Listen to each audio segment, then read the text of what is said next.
Mən hər kəsi salamlayıram. Xoş gördük, əziz iştirakçılarımız. Qeyd etmək istəyirəm ki, deməli, Azərbaycan Dövlət İqtisad Universitetində 2024-cü il Yaşıl Günək ili elan olunmuşdur və bildiyimiz kimi də ölkəmizdə bu il COP29 tədbiri keçiriləcək və bu tədbirlər çərçivəsində Günək Tədqiqat Mərkəzləri olaraq bir çox tədbirləri həyata keçiririk. Bugünkü tədbirimizdə deməli, Günək Mühasibət və Maliyyə Tədqiqat Mərkəzinin təqdimatında olacaq. Moderatorumuz Günək Mühasibət və Maliyyə Tədqiqat Mərkəzinin rəhbəri, Böyük Britaniyanın Southampton Universitetinin dosenti Kamran Məlikov. Deməli, məruzəçimiz isə yenə də Böyük Britaniyanın Essex Universitetinin dosenti Silvia Qayadır. Və hər iki deməli, iştirakçımızı təşəkkür edirik ki, bugün zaman ayırıblar və bizi bu günləri çox gözəl bir tədbir, seminar gözləyir. Və mən başlamaq üçün sözü Kamran müəllimə verirəm. Kamran müəllim, buyurun, siz davam edə bilərsiniz. Sağ olun, Hanım, sağ olun. So, hi everyone, thank you very much for joining our research seminar, which is arranged by Unique Accounting and Finance Research Center. So, as Professor Rana introduced me, I'm Kamran Malikov. I'm currently working as an associate professor in accounting at the University of Southampton. So, our today's speaker is Professor Silvia Gaya from the University of Essex, UK. So first of all, I'm very thankful for Professor Silvia Gaya for agreeing to make some brief information about Silvia's background. So she's professor of accounting, and her research focuses on the interplay between financial and non-financial reporting, social and environmental issues, and corporate governance. So Silvia has published many papers in top-ranked international accounting finance, editor for Accounting Forum and Journal of International Accounting, Auditing and Taxation journals. These are quite top-ranked journals in the area of accounting and finance. So today she's going to give a nice seminar on both gender diversity and Scope 3 carbon emissions, the moderating impact of national culture. So I believe this is quite an interesting research paper. I think you'll find it useful. And particularly, it's very interesting because it's related to carbon emissions and climate change.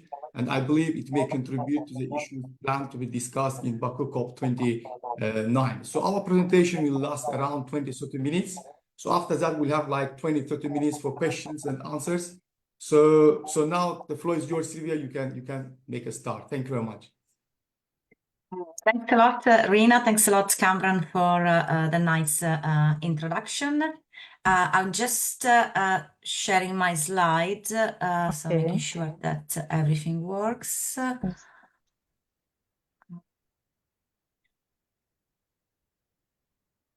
Can you see them? Yes. Yeah, okay. Yes, we can see them. Yes, thank you. Yeah. Yeah, perfect. So yes, thank you very much for the nice introduction, and thanks a lot for inviting me today. It's a pleasure to give this seminar today at the Azerbaijan State University of Economics. So as Kamran said, the paper I'm presenting today, it pretty much relates with the agenda of COP29 because it does explore issues related to carbon emissions.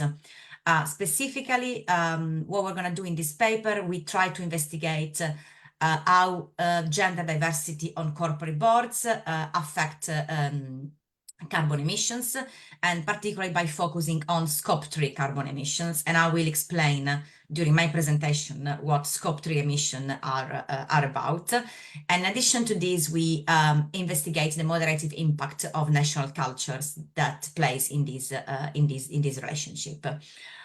So before starting, I just want to acknowledge that this is a paper has been co-authored with other two colleagues, Babajid and Michael Oyeo from the University of Essex and Vincent Tavia from Dublin City University.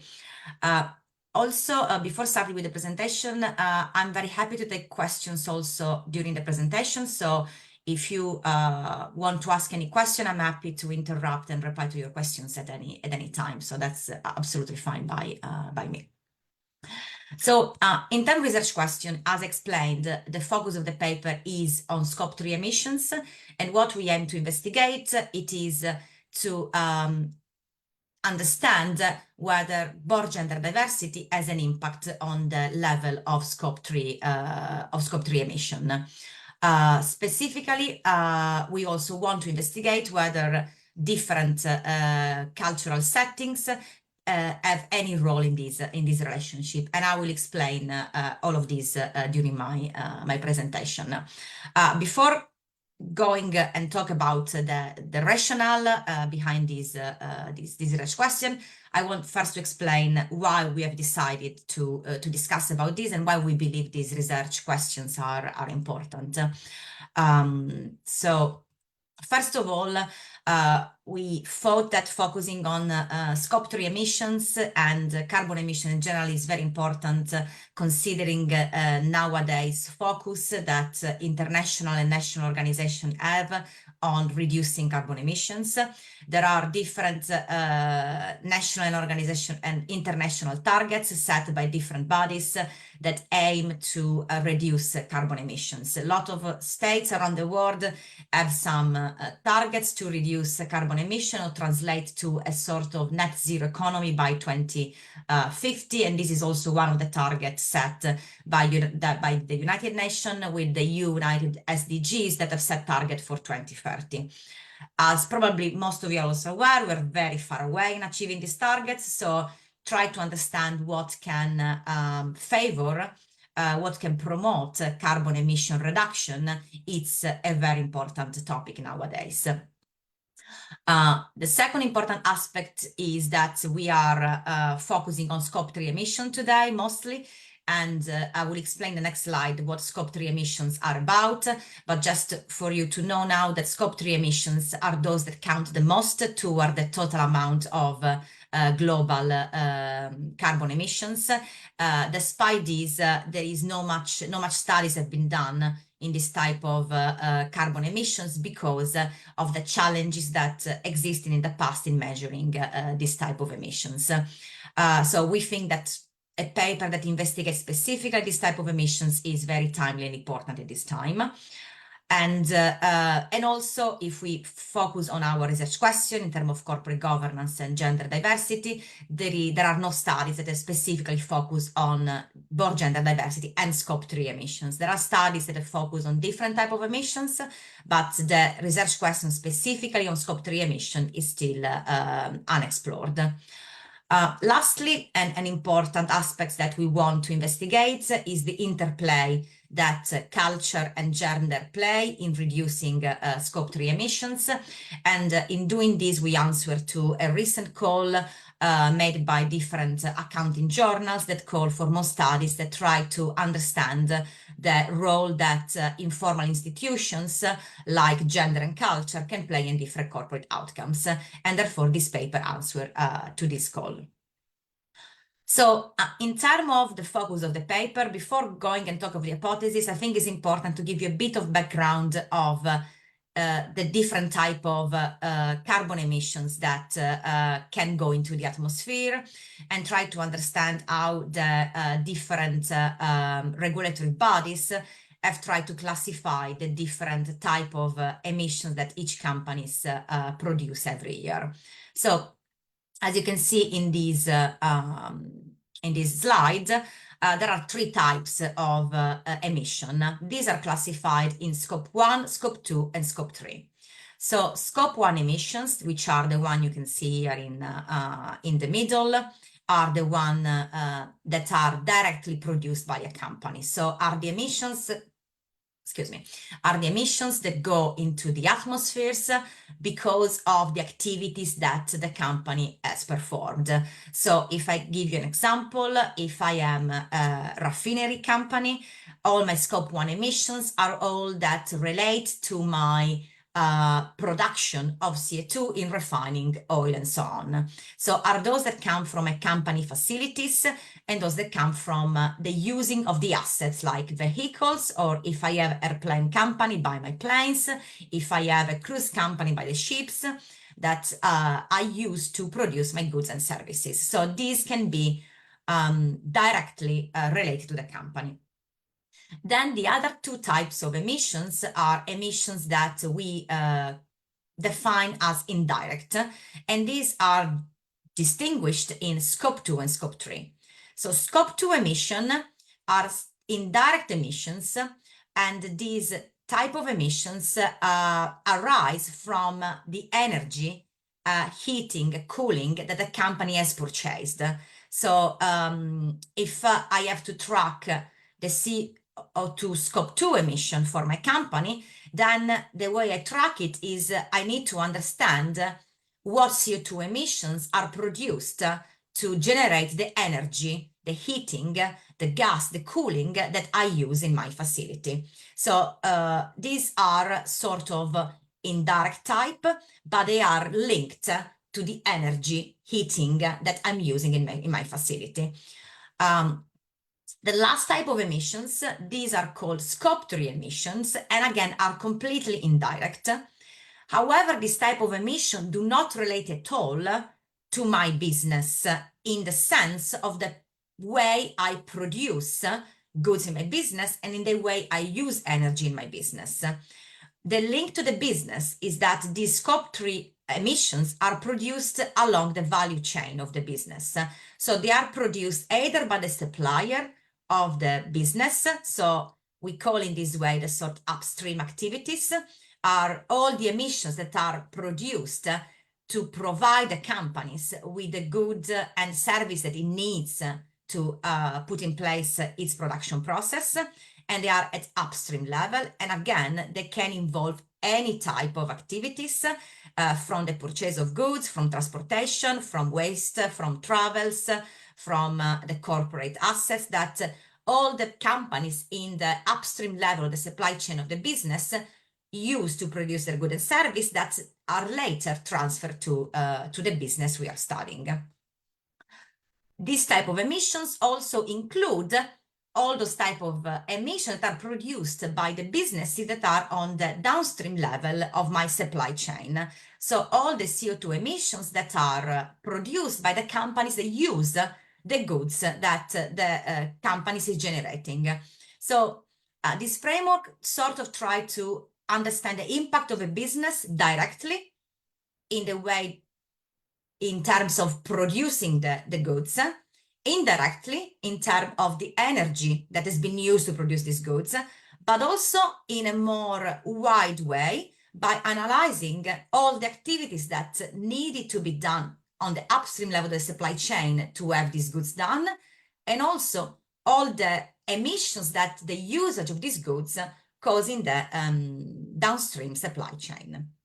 So our focus today is mostly on scope 3 emission. We will investigate also scope 2 and scope 1 emission, but the aim of the paper is to investigate what leads scope 3 emissions and try to investigate if the effects on scope 3 emission of birth gender diversity is different from the effect that it has on scope 2 and scope 1.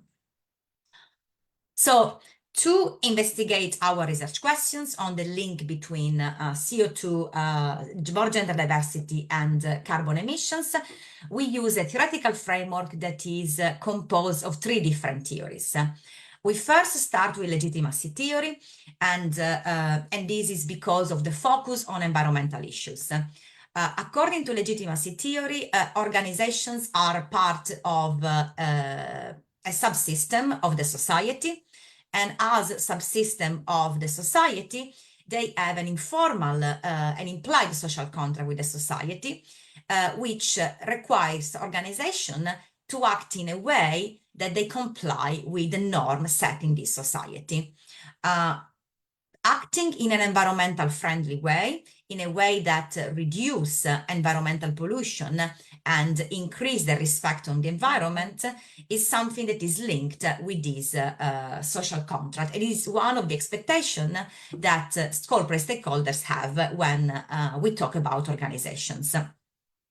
As you are aware, environmental pollution is one of the critical areas that nowadays companies are facing, and is also an area in which companies in the recent era have breached this contract by putting in jeopardy the environmental wealth of our planet. So the legitimacy theory sort of provides a background of the reason why companies need to tackle climate change and needs to do the best that they can to reduce carbon emission. Then the next two theories relate more on the role of gender diversity. And particularly we rely on critical mass theory, which is a theory that has been developed in physics and then this been borrowed by the sociologist to investigate the behavior of people. According to this theory, people are able to produce changes in the society if they act in a group. So the idea of this theory is that individuals alone are not enough to drive a change. So one single individual is not able to drive a change, but a mass of individuals that all act in the same way and are able to constitute what we call a critical mass are able to drive a change. So the idea, if we translate this in the realm of gender diversity, is that for female to make a change, and the background of this is that studies on sociology have found women to be more social oriented, to be more collectivistic, and to put the interest of others before their own interest. And women tend to care more about social and environmental aspect. So if a woman that sits on the board of director is trying to make a change in the company and is trying to promote a more sustainable agenda, according to this theory, one female director might be not enough because alone a female director might not be able to drive this change. However, if this female director sits on the board with other female directors and they reach what we call the critical mass, then together they might be able to drive this change. So translated to our paper, we basically argue that there is a need for a reasonable number of female directors to constitute this critical mass and lead to substantial changes in the implementation on environmental policies that might lead to the reduction of carbon emissions. In the same line of critical mass theory, there is another theory that is called social facilitation theory that argues the need of more female on the board of directors to drive substantial changes. The rationale behind this theory is based on a so-called audience effect.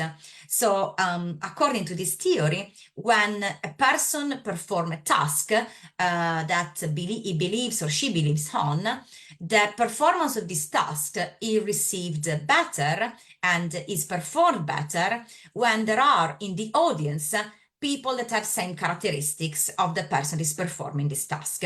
And this is because the person with the same characteristics, these people with same characteristics, share the sort of value, so that the effect of this performance is received in a better way. So talking into the role of gender diversity, the theory basically is translating in the following way.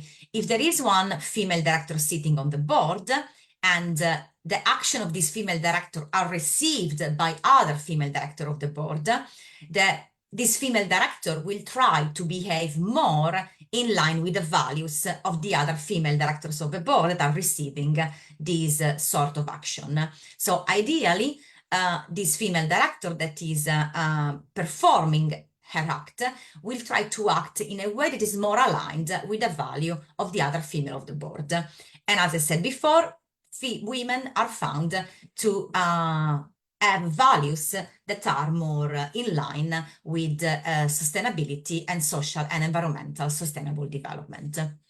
So this is our framework, and I will now explain shortly how we translate this framework in our hypothesis development.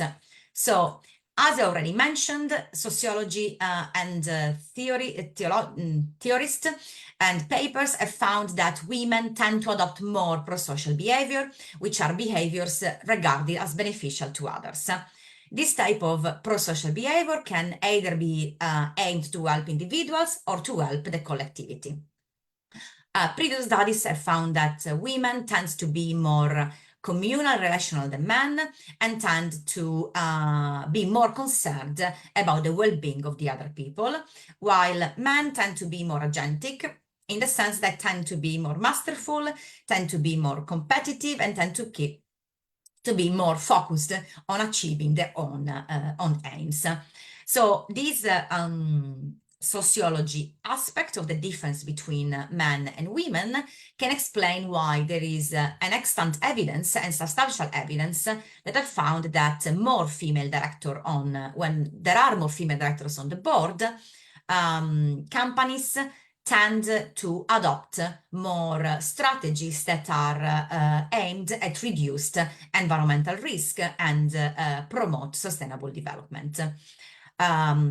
So our hypothesis, by focusing on critical mass and in social agency theory, is that, and social facilitation theory, is that the more the number of female of the board, the more we will have a critical mass effect and a social facilitation effect, and the more companies will tend to adopt policies that will lead to positive environmental impact. So in the context of carbon emission, we expect a presence of female of the board to lead to a reduction of scope 3 carbon emissions. And we posted two hypotheses. So the first one, we just assume that the higher the percentage of female on the board, the higher the reduction of scope 3 emission rate. And then the second hypothesis argue that we need a critical mass of women on the board to enhance the carbon emission performance of the company in relation to scope 3 emission rate. So, and this is our first set of hypotheses. Our second set of hypotheses is focused on the difference between scope 2 and 1 emission and scope 3 emissions, and it aims to investigate whether we expect and if there is a difference on how gender diversity impacts the extent of the levels of scope 3 emissions in compared to scope 2 and scope 1 emissions. So if we analyze these two types of emissions, extant studies and technical reports have shown that scope 3 emissions represent the biggest amount of emission produced by corporations, and they tend to be 5.5 times as large as scope 1 and scope 2 emissions combined. So as you can see, we're talking almost of 6 times these two types of emissions put together. So these represent a sort of more important aspect to tackle, considering the substantial amount that they have in compared to scope 2 and scope 1 emissions together. However, there's also been found that tackle scope 3 emissions is much more difficult. And this is because the measurement is more challenging. As we said before, while scope 1 emissions rely on the direct impact of on the direct activities performed by the business, and scope 2 emissions rely on the energy and heating and cooling used by the business, scope 3 emissions rely on information coming from the supply chain. And you can understand that this requires a lot of engagement outside the company with all the companies, the suppliers and the customers, and requires much more work, and they're more challenging to be measured. What we believe is that since female directors are more environmental oriented than men, and since scope 3 emissions are considered to be the most important type of emission to tackle, our idea is that women will put more attention in trying to tackle scope 3 emissions rather than scope 2 and scope 1 emissions. And this is because these type of emissions are perceived to be more important to address. And because women have this environmental orientation, they will try to tackle more these emissions rather than scope 2 and scope 1.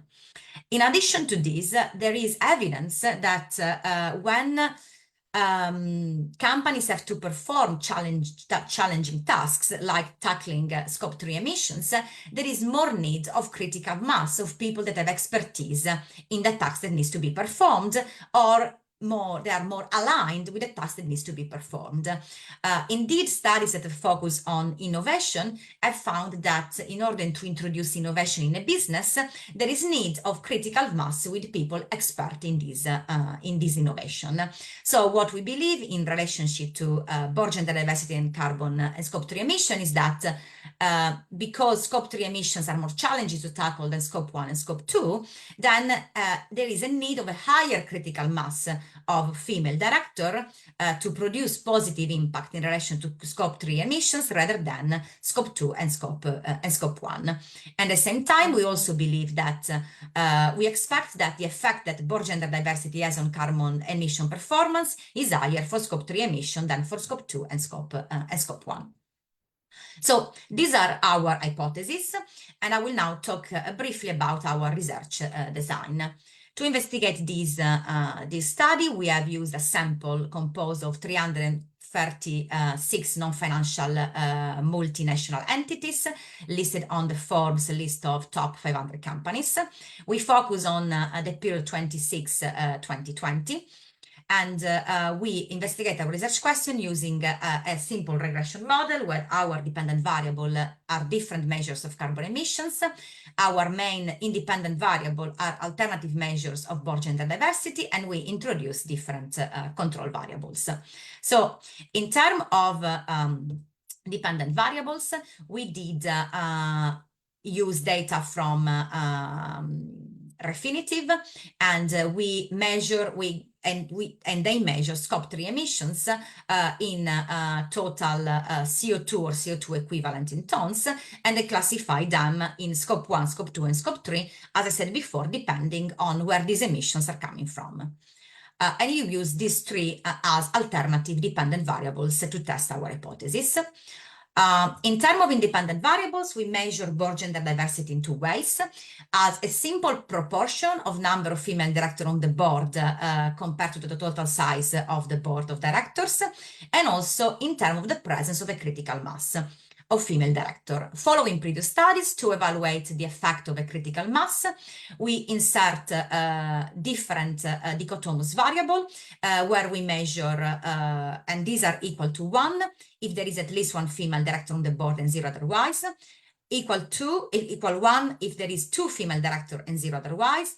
Again, another variable equal 1 if there are 3 female directors and 0 otherwise, and we perform an analysis up to 4 female directors. And we insert these different dummy variables in our models. Following previous studies, we also control for several other effects. So we control for corporate governance aspect. So we control for the frequency of the meetings that the board has, for board independence, for the independence of the CEO, if he's also the chair or is not, the presence of sustainability practice. So if there is executive directors are paid using equity-based compensation that include link to sustainability. We control for the presence of a sustainability committee. And we also control for firm characteristics such as the size of the business, the market capitalization, liquidity and profitability. We control for the introduction of the SDG to see if the introduction of SDGs has driven any specific change. And we control for the economic development, institutional quality of the countries that have been analyzed in the study. I'm going to skip the descriptive statistics and just move to our main findings. So in our first model, we used as main dependent variable the proportion of female directors on the board, and we compare scope 3 with scope 1 and 2 emission. And for scope 3 emission, we also use an alternative measure that is called emission intensity, that is basically relates the amount of CO2 emission to the revenue of the business. As you can see, the models show a negative effect of gender diversity on the amount of scope 3 emissions, indicating that a more diverse board leads to a lower amount of scope 3 emission, and this is significant at 1%. When we focus on scope 1 and scope 2 emission, we can see that the effect is still negative, but is only marginally significant for scope 1 emissions and not significant for scope 2 emissions. So this supports our first hypothesis H1, A, showing that board gender diversity leads to a reduction in Scope 3 emissions, and also our hypothesis 2A has shown that this effect is more pronounced for Scope 3 emission rather than Scope 2 and Scope 1. And also, as you can see from the coefficient of our main variables, the coefficient of board gender diversity is 7 times higher for Scope 3 emission than Scope 1 and 2, showing economic significance of the impact of board gender diversity on Scope 3 emission, and this economic significance is higher than compared to Scope 1 and Scope 2. Moving on our hypothesis set B, we try to see what is the critical mass of women that are needed on the board, and we perform this analysis for Scope 3, Scope 2, and Scope 1 emission. And while for Scope 3 emission, we need a number of at least 4 women on board to drive some changes. For Scope 2 emission and Scope 1 emission, 3 females are enough, 3 female directors are enough to drive these changes. As you can see, also in this case, the coefficient for Scope 3 emission is much more higher, indicating higher economic significance of female directors when we talk about Scope 3 emissions in comparison to Scope 1 and Scope 2. So the second research question that we wanted to investigate in the paper is about the moderating role that culture play in relationship to gender diversity. So to do this, we revise our model and we add an interaction term where we interact board gender diversity with different measures of culture.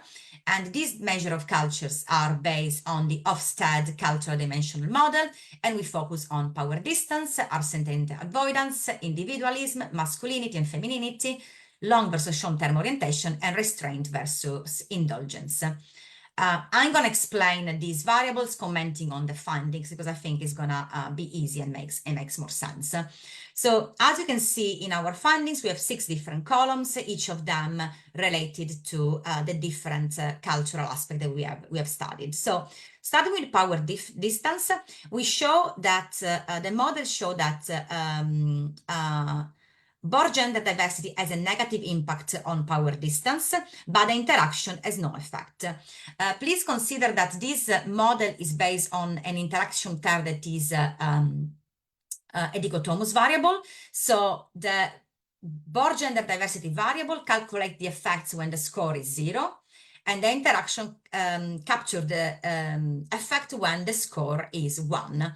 So in terms of power distance, these results are telling us that board gender diversity tend to have an impact on carbon emission rate only when more strongly when there is low power distance. While when the power distance is high, the effect is still negative, but is not significant. So this result support the view that in countries with low power distance, women tend to be more involved in the decision-making process and are likely to be more effective in influencing the other decision process. So therefore, it's in line with the idea that a low power distance setting promotes more interaction of women and are more inclusive of women on board. The second effect that we study is about uncertainty avoidance.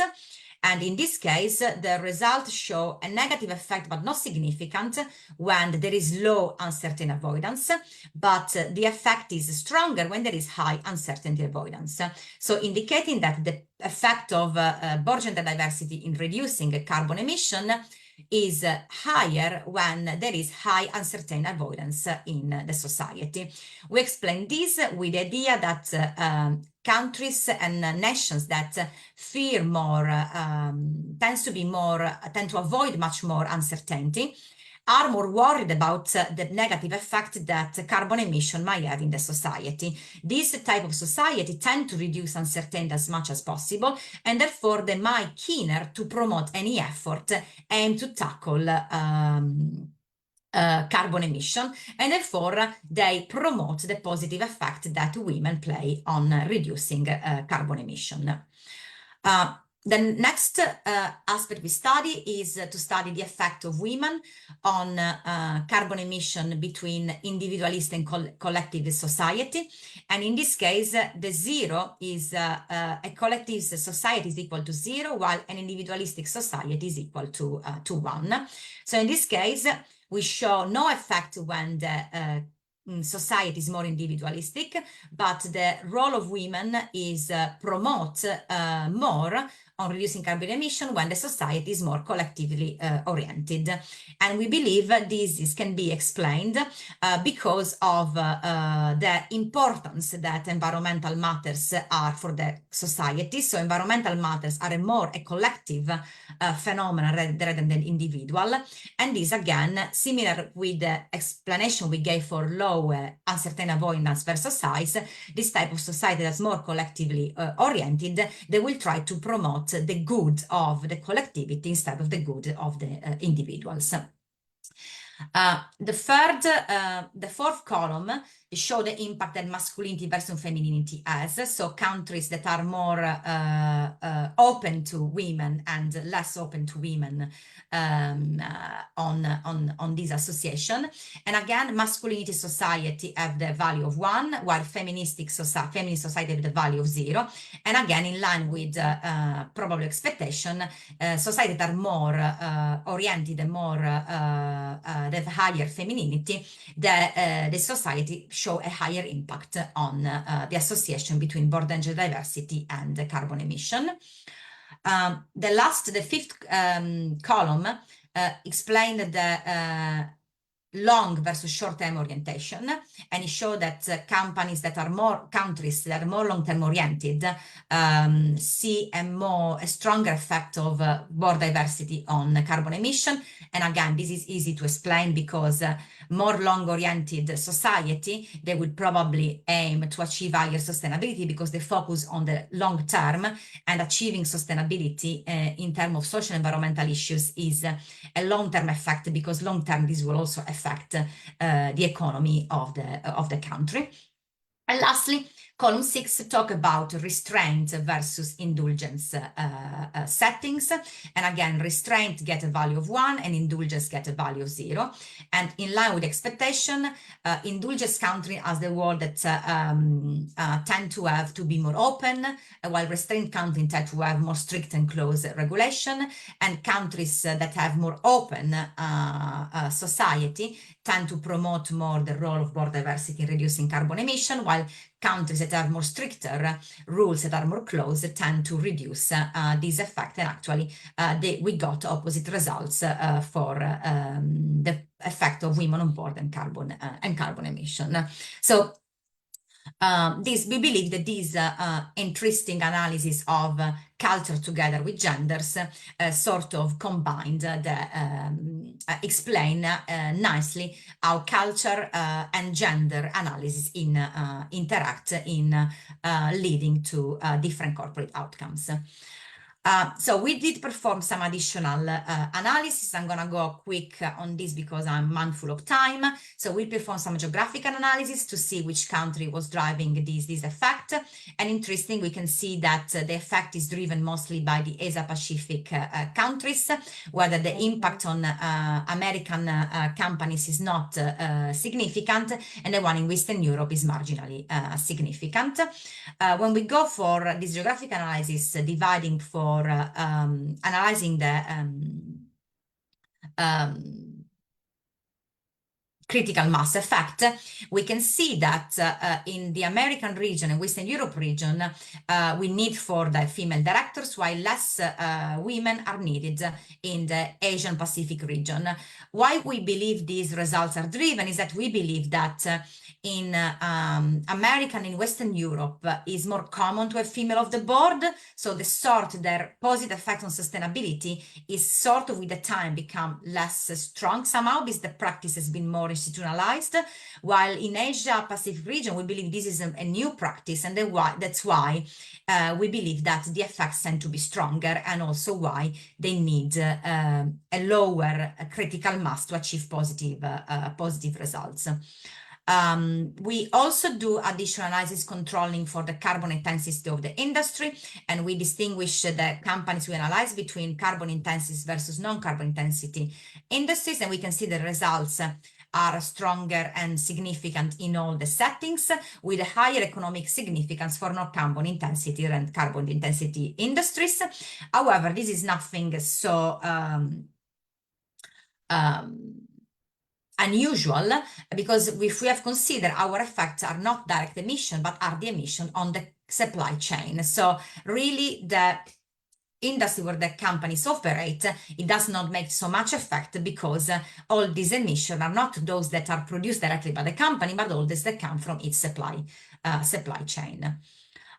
Lastly, we did some check about endogeneity. We do two SLS, where we did a first stage using board gender diversity in the industry as an instrument, and then we regress these on the scope 3 emissions, and we found that the variable is still negative and statistically significant. We also use a probability matching score, where we divide our sample between companies with low level of diversity and high level of diversity by splitting the sample using the median, and we see that our results still show that board gender diversity companies tend to have a higher effect in terms of reducing scope 3 emission. So to wrap up and conclude, our studies we believe provide interesting evidence by showing a positive effect of board gender diversity in reducing scope 3 emissions, and also show that this effect is stronger for scope 3 emission compared to scope 1 and scope 3. It does show evidence that there is a higher need of female director on the board to achieve scope 3 emission compared to scope 1 and scope 2, suggesting that these emissions are more challenging and it needs more participation of female in achieving this task. We provide evidence of differences between different countries, with the Asia Pacific region driving our results, but at the same time showing that American West Ripper region are still seeing a positive effect of gender diversity, but only when the number of women on board achieve a critical mass of 4, while in the Asia Pacific region, 3 women seems to be enough to drive the positive changes. We show that our cultural analysis, we show that higher femininity, low power distance, and more collectivist society, this mistake is more collectivist society, has a positive impact on reducing gender emission, and also show that uncertainty avoidance, high uncertainty avoidance, and long-term orientation are found to enhance the impact on board gender diversity on scope 3 emission, and that indulgence cultures tend to have a positive impact, while restraint cultures tend to have a negative impact on the emission performance. So to conclude, we believe that these studies provide interesting contribution to the literature on carbon emission and gender diversity, particularly providing new evidence in relation to scope 3 emission, and also by replying to the call of Leventis et al. 2024 of studying more the interconnection of informal institutions on corporate outcome, and this study contributes to this by analyzing the interplay between gender and national culture, and showing that how this interplay can promote or restrain the achievement of personal outcome. So that's all from my presentation. I hope I didn't take too much time. Thank you very much, and I'm looking forward for your questions. Thanks a lot. Thank you very much, Silvia, for your very nice and interesting and brilliant presentation. Very well done for that. Thank you. The paper is really, Thanks, Cameron. nice. I really enjoyed that personally. So any questions, please, to Silvia? Any questions, please? Yes, Silvia, nice presentation, excellent presentation. Yes, regarding, it's good to have, to have a distribution of 10-year observations based on countries, because you haven't shown any table like this. You can, I Yes, mean, yeah, I think we do have it. I haven't put in the slide. I'm not sure if we put it in the paper, so I could share okay, it maybe with you. okay. Let me see, because I think because we have to cut a little bit on the paper. So Yeah, no, we haven't to put. sort it Yeah, according to the yeah. to be when the, But yeah. okay. And another question about is there any voluntary disclosure about this scope 3 or whatever about compared to because about downstream and upstream activities, this one compared to the rest, are there any voluntary disclosure or any instead of mandatory, and at which time these are incorporated in each country? I mean, yes, you control countries, of course, governance, but I don't know if Yeah. you can extend to this way you are research. Yes, but everything is yes. Thanks a lot. That's a very good comment. We haven't done any disclosure study in this yet in this setting, but I do agree, considering all the new voluntary frameworks and the new also mandatory frameworks that are now in place. I think it will be an interesting thing to see what is the role in relation to disclosure. So thanks a lot. We will consider this. Yes. Thank you, Giorgio, for your questions. Thank okay, you. thank you. Any Thank other you. questions, please?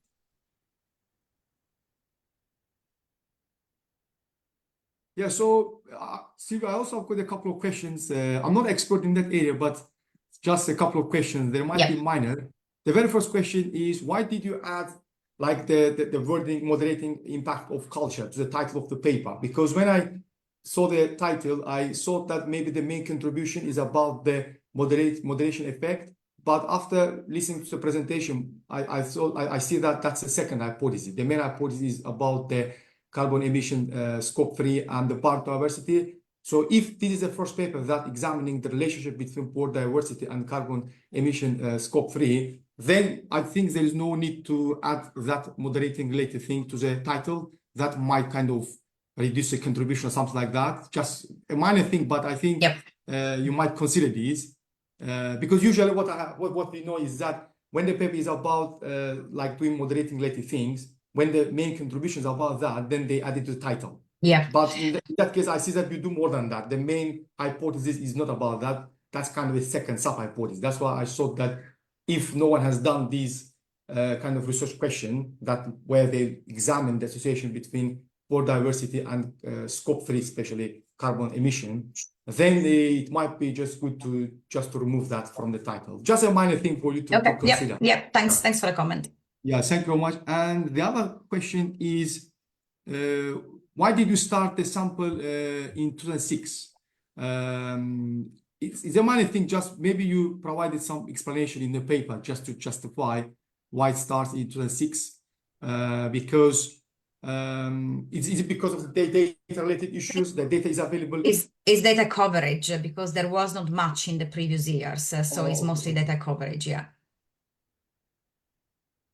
So papers in that picture, they usually start from 2006, right? They sample. Yeah, that's correct. Yeah. Oh, all right. So it's in line with the okay, great. So another quick question. So I think that you have done some good noise analysis. So in different columns, so you have got results for carbon emission scope 1 and scope. So I see that the coefficients are quite economically significant. What about statistically? Have you done some like some comparison between those coefficients to see whether they are statistically significant, like two tests or something like that? Yeah. I haven't reported them, but the co-authors have done it. I don't have but we did it. Yes, thank you. Yes, great, thank you. And one final question. So I especially like the analysis you have done in terms of the mass of females. So you look at them one by one to see when we start finding a single result in terms of the relationship between gender and the scope 3 carbon emission. So I see that you started finding the results when there are 4 females, right? So I think it might be interesting to add one more column where you have got the results for the case where we have got 5 females, because I think that since in the first 3 columns, when you look at female number 1, number 2, number 3, no single results, you start getting results from number 4. So and that's significant at 2 star level. So I thought that if you add 5, maybe it will be significant at 1% level. So that Okay. might show Yes. that the results are much stronger because we can Yes. see that, okay, so we see the effect starting from 4, but it becomes very strong. If your theory is correct, then I would expect the result would be much stronger and particularly more statistically significant when, so you have got like 5 females. Yeah, that's a good point. Your tummy Yeah, variable. we will do So this. I Yeah. just think that might Yeah. increase the robustness of the results. Yeah. And Yeah, might thank provide you. better support your theory. Yeah. So Yeah, this thanks is a all lot. from my end. Yes. Any other questions, please? Because still we have got like 8 minutes. So if you have got any burning questions or just advice or any other questions, please ask.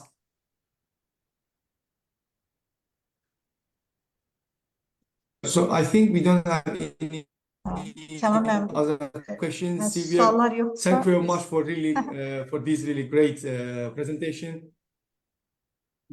suallar yoksa biz yekunlaşdıra Canım bilərik. mesela değil. Bəli, suallar yoksa Hayır, biz onu yavaş-yavaş diyelim. yekunlaşdıra bilərik. Yekunlaştıra. Dear Sylvia, thank you for your So thank you very presentation. much, Sylvia, Yes, for the nice it was presentation. very Thank you very much interesting for and everyone for useful. joining the presentation. Thank you. Siz də sağ olun, Kamran müəllim. Thank you. Motivasiya elədirsiniz. Thank you for all. Thank you very much. Thank you. Thanks a lot. Thanks for having me. It was a pleasure Thank to you. Thank you. present the paper. Thank you very much. Thank you, Thank you. Gavran. Thank you, Thank you, Elena. thank you. Thank you all of you. Thank Okay. you. Take care. Bye-bye. Thank you very much. Thank you. Bye-bye. Thank you. Bye. Thank you.